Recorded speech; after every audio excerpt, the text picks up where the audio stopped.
So point two, many people are concerned about who it's being offered to.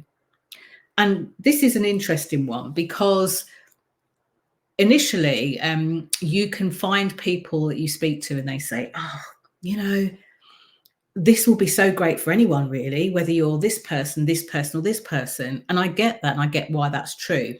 But when you speak your offers and speak your work in that way, nobody gets it.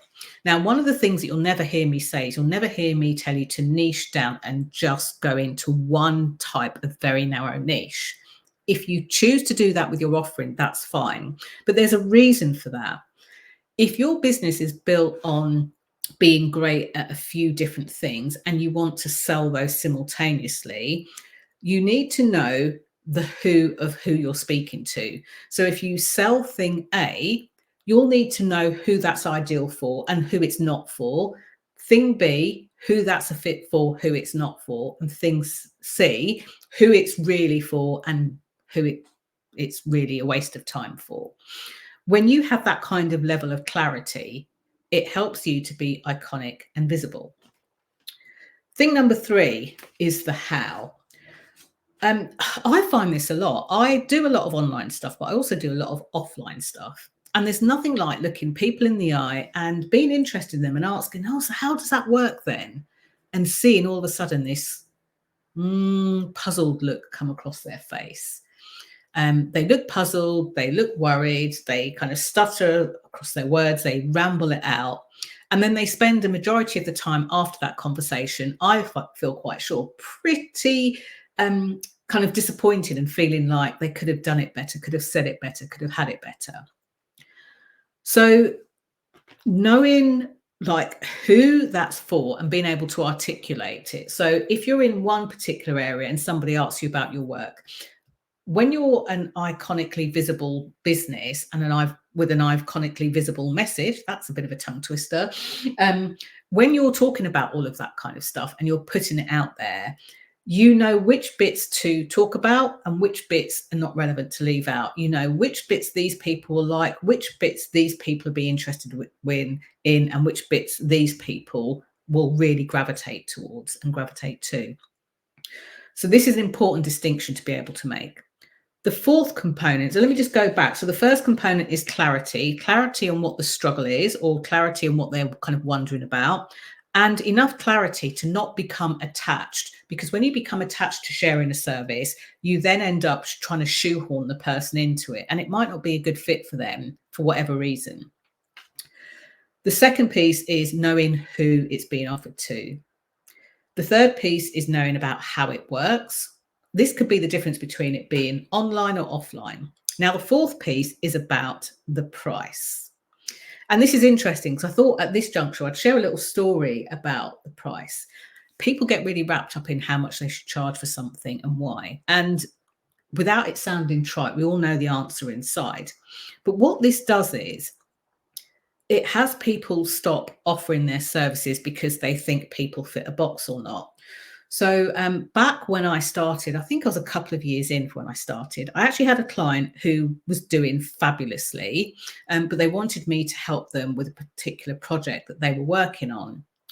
And I remember experiencing this firsthand. So this person, I have to say, was actually a coach that I'd been working with, and something had happened at one of their gigs where they needed my help. They contacted me. I decided to help them. They were my coach, you know, and I wanted to help them. It's kind of like it was my zone of genius. And when they saw the result of what I did, even though we were still working together, they asked, well, could you do this for me again? So we had a conversation and my coach became my client. Now, some of you might be going, oh my gosh, that's just sticky ground, you know, boundaries and clear and this, that, and the other. So there were boundaries in place in terms of when I was working with them as a coach and when they were working with me as a client. Very clear boundaries. We articulated exactly what we were offering, what was being offered, who it was being offered to, and kept those boundaries. We talked very clearly about how it would work and set all of that in place before we did the stuff.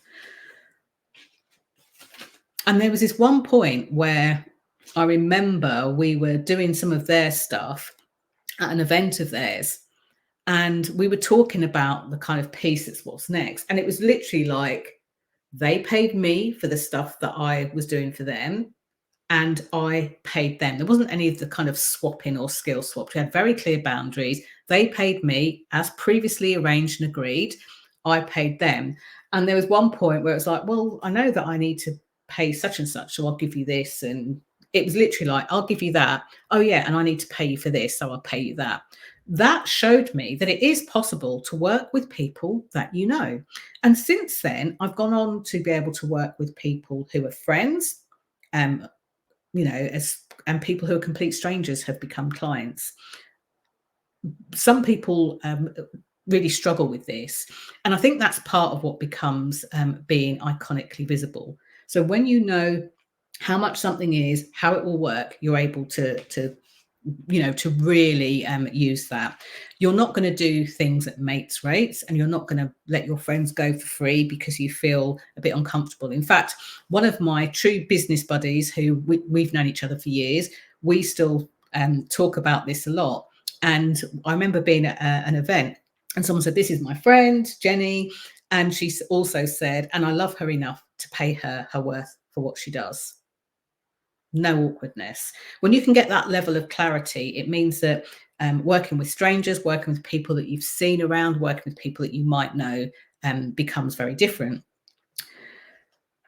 The fifth thing is understanding why they need it. I'm not going to go into too much detail on this today, and I'll go into a bit more of that tomorrow. But when we understand them, we have eradicated any negative thought for ourselves that might put a block in the way. And also knowing how it will benefit them. Now, this is important because when we dismiss people and say, "Oh, no, I don't think that's for you," and we make that choice for them, we're actually doing damage to any relationship building that we may have had. I'm not saying if something isn't for somebody, just say it is, but being sure and clear in your own skin that an offering or a service or an invitation that you've got is definitely for a person is really important.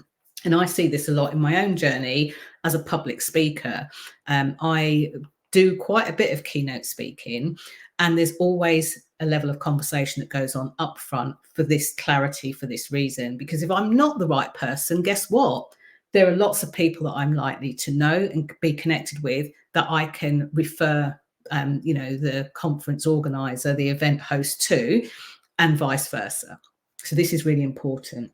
So knowing how it will benefit them. So the 6 components is clarity on what the struggle is, or what they're silently wondering about. The second piece is who it's being offered to, being very clear on that. So clarity on that. Clarity on number 3 of how it's all going to work.